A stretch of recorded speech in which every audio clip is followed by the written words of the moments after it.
राणा छत्रपति हाथन के असवार, मरना सबको एक दिन अपनी अपनी वार। दल बल देवी देवता मात पिता परिवार, मरती बिरियाँ जीव को न राखन हार।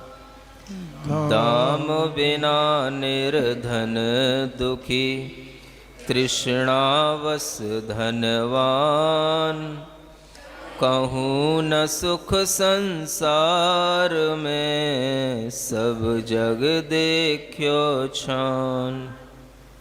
आप अकेला अवतरे मरे अकेला होय, यूं कबहूँ इस जीव को साथी सगा न कोय। जहाँ देह अपनी नहीं तहाँ न अपना कोय, पर संपत्ति पर प्रगट ये पर हैं परिजन लोय। दीपे चाम चादर मणि हाड़ पिंजरा देह, भीतर या सम जगत में और नहीं। मोह नींद के चोर जगवासी घूमे सदा, कर्म चोर चहुँ ओर सर्वस लूटे सुधि नहीं। सद्गुरु देहि जगाए मोह नींद जब उपसमय, तब कछु बने उपाय। कर्म चोर आवत रुके ज्ञान दीप तप तेल भरी, घर शोधे भ्रम छोर। या विध विन निकसे नहीं बैठे पूरब चोर। पंच महाव्रत संचरन समिति पंच प्रकार, प्रबल पंच इंद्रिय विजय धार निर्जरा सार। 14 राजु तुंग नभ लोक पुरुष संठान, तामे जीव अनादिते भरमति है बिन ज्ञान। जाचे सुर तरु देय सुख चिंतत चिंतारैन, बिन जाचे बिन चिंतये धर्म सकल सुख देन। धन कन कंचन राज सुख सवह सुलभ कर जान, दुर्लभ है संसार में एक यथार्थ ज्ञान। यह 12 भावनाएं हैं जिनके भाने से इस संसार से विरक्ति उत्पन्न होती है। सबसे पहली भावना अनित्य भावना है। राजा हों, बड़े बड़े राणा हों, छत्रपति हों जिनके ऊपर छत्र लगते हैं, हाथियों पर सवारी करने वाले लोग हों, कितने ही बड़े बड़े वैभव को धारण करने वाले हों, मरना सबको एक दिन अपनी अपनी बार। कितने ही शहंशाह, कितने ही सम्राट, कितने ही बड़े बड़े तीरंदाज सब इस दुनिया में हुए, सिकंदर, नेपोलियन सब हुए, लेकिन मरना सबको एक दिन अपनी अपनी मरने के बाद उसके केवल चर्चे रह जाते हैं, कोई भी यहाँ पर नित्य नहीं रहता है। इसी का नाम है अनित्य भावना। संसार में किसी का भी जीवन नित्य नहीं है, और जो कुछ भी संसार में जीव अर्जित करता है वह सब भी अनित्य होने के कारण से वह भी छूटता है और जीव भी यहाँ से चला जाता है। दूसरी भावना है असरण भावना। कोई भी इस संसार में शरण रक्षक नहीं होता। मृत्यु के समय पर कितने ही बड़े बड़े दल बल हों, दल बल का मतलब होता है सेना, और कितने ही हमारे पास में देवी देवता सिद्ध हों, मंत्र तंत्र हों, माता पिता हों, परिवार हों, वैद्य हों, चिकित्सक हों, ज्योतिषी हों, मरती बिरियाँ जीव को कोउ न राखन हार। अगर आपकी आयु पूर्ण हो रही है तो आपको कोई भी दुनिया का ब्रह्मा भी बचाने वाला नहीं है। इसलिए संसार में आत्मा के लिए कोई अगर शरण है तो वह उसका धर्म ही होता है। आत्मा के लिए उसके अपने निर्मल भाव और उसके लिए धर्म ध्यान जो उसने किया है वही उसके लिए शरण होता है। तीसरी भावना आती है संसार भावना। इस संसार को यदि आप एक दृष्टि में देखना चाहें तो देख सकते हैं, दाम बिना निर्धन दुखी, तृष्णावश धनवान। इस संसार में दुखी सब मिलेंगे, सुखी होकर के बैठे रहने वाला कोई भी नहीं है, और जिनके पास में धन नहीं है वो धन के अभाव के कारण से दुखी रहते हैं, और जो धनवान होते हैं उन्हें धन की और बढ़ाने की चिंता में, उनकी तृष्णा के कारण से वह दुख उन्हें हमेशा अनुभूति में आता रहता है। यह इस संसार का एक सामान्य सा नियम है। इसलिए कहा गया है कि कहूँ न सुख संसार में, सब जग देखियो छान। इस संसार में सुख तभी मिलेगा जब आप धन की आशा छोड़ें। तृष्णा जो संसार को बढ़ाने वाली हैं उनको हम कम करें तो हमारे लिए संसार में सुख मिलेगा, अन्यथा संसार में दुख के अलावा कुछ नहीं है। फिर भावना आती है चौथी, एकत्व भावना।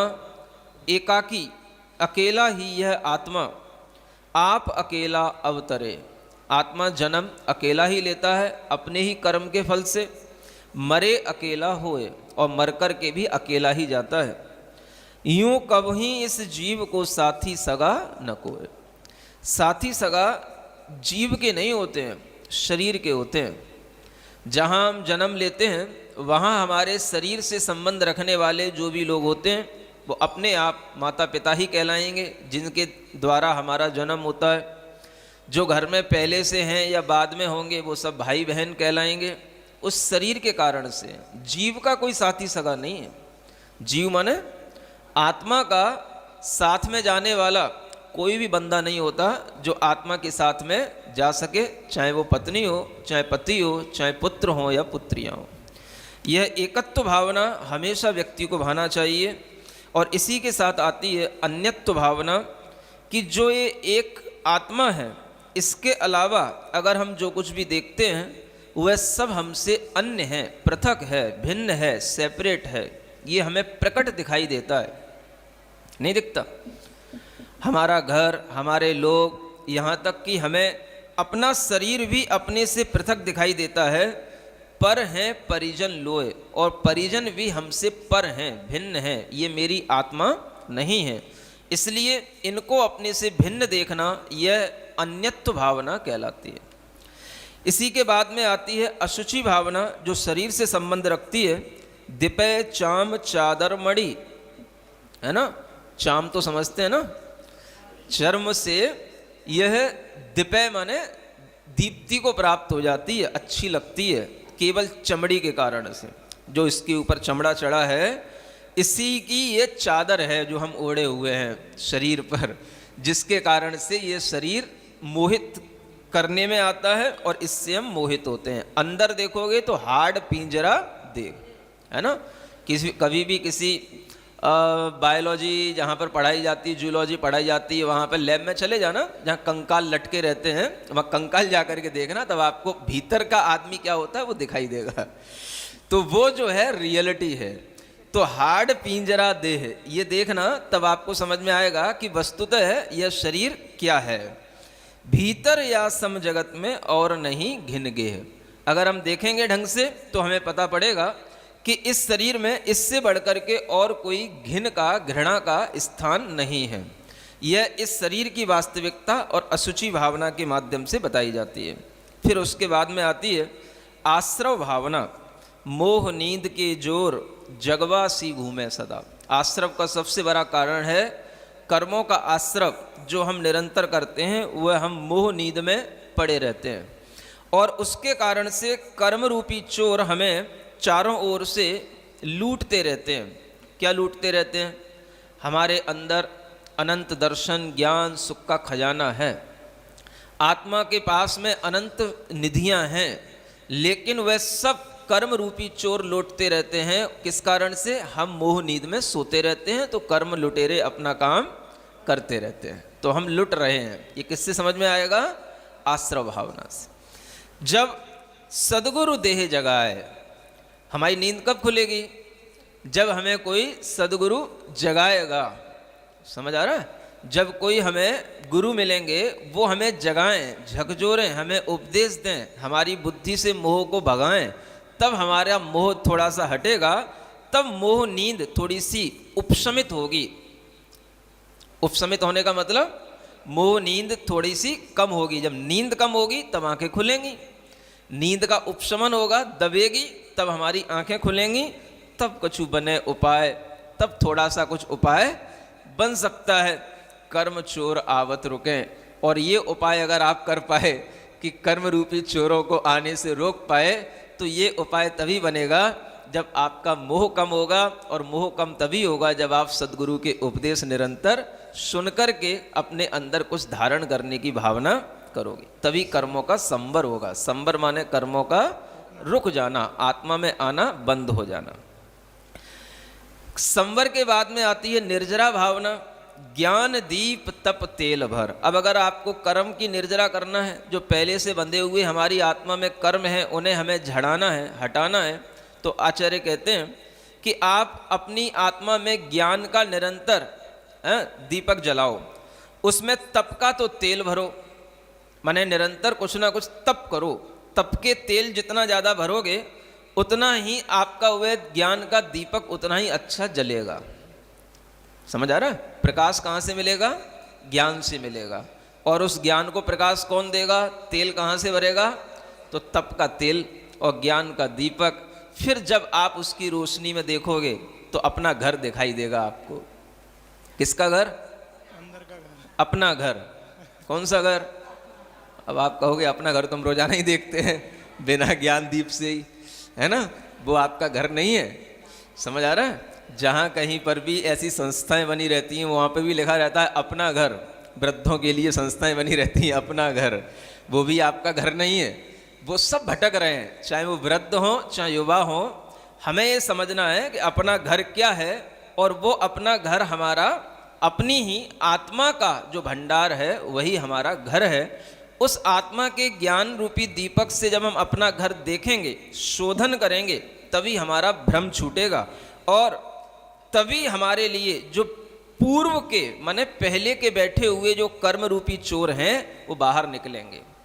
माने कर्मों ने अपने घर में यहाँ तक मतलब कब्जा कर रखा है कि वो जगह जगह कोनों में भी छिपे छुपे बैठे हैं। समझ आ रहा है? तो उन्हें ढूंढ ढूंढ करके बाहर निकालना, पकड़ पकड़ करके अलग करना। जैसे कभी आपने सुना हो, चुन चुन के बदला लूंगा ठाकुर। हाँ, ऐसे ही वो ठकुराई दिखानी आपको अपने अंदर से, चुन चुन के। समझ आ रहा है? तो कर्म का अगर आदमी ऐसा सोचता है कि मैं भी कर्म को चुन चुन के मारूंगा, अलग करूंगा, तब जो है उसके अंदर वो शौर्य पैदा होता है और तभी जो है वो कर्म बाहर निकलते हैं। समझ में आ रहा है? हाँ, जब मुनि महाराज केसलोच करते हैं तो ऐसे ही सोचते हैं, चुन चुन के बदला लूंगा। अब ये कैसे लिया जाता है? पंच महाव्रत संचरण, 5 महाव्रत चाहिए हैं, 5 समितियां चाहिए हैं, प्रबल पंच इंद्रियों पर विजय चाहिए है। इससे ये निर्जरा शुरू होगी।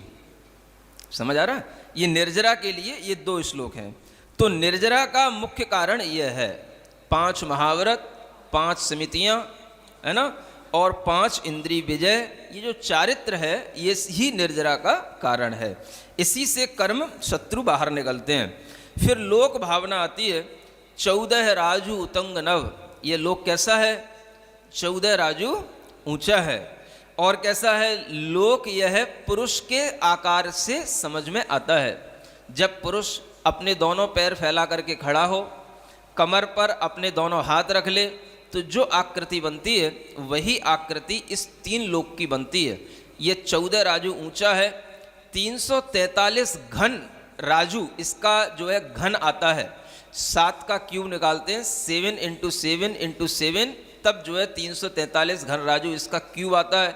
इतना बड़ा जो है यह लोक है जिसमें अनंत जीव हमेशा क्या करते रहते हैं? अनादि काल से भ्रमण करते रहते हैं। क्यों? बिन ज्ञान। उन्हें ज्ञान ही नहीं है कि हम किस कारण से भ्रमण कर रहे हैं। जब ज्ञान आएगा तब उनका वह भ्रमण करना इस संसार से छूटेगा। तो ये लोक भावना, और इसके बाद में आती है दुर्लभ भावना, बोधि दुर्लभ भावना। इसमें पहले धर्म भावना है कि जांचे सुरतरु दे सुख। धर्म की महिमा ये बताई जा रही है कि अगर कल्प वृक्ष होंगे तो कल्प वृक्षों से भी आपको मांगना पड़ता है। जांचे माने याचना करना, मांगना। सुरतरु माने कल्प वृक्ष। और चिंतामणि रत्न होता है, उसके समक्ष भी आपको मांगना पड़ेगा, इच्छा व्यक्त करनी पड़ेगी, तब आपको कुछ मिलेगा। लेकिन धर्म एक ऐसी चीज है बिन जांचे बिन चिंते, ना मांगना पड़ता है ना चिंतन करना पड़ता है, अपने आप सकल सुखों की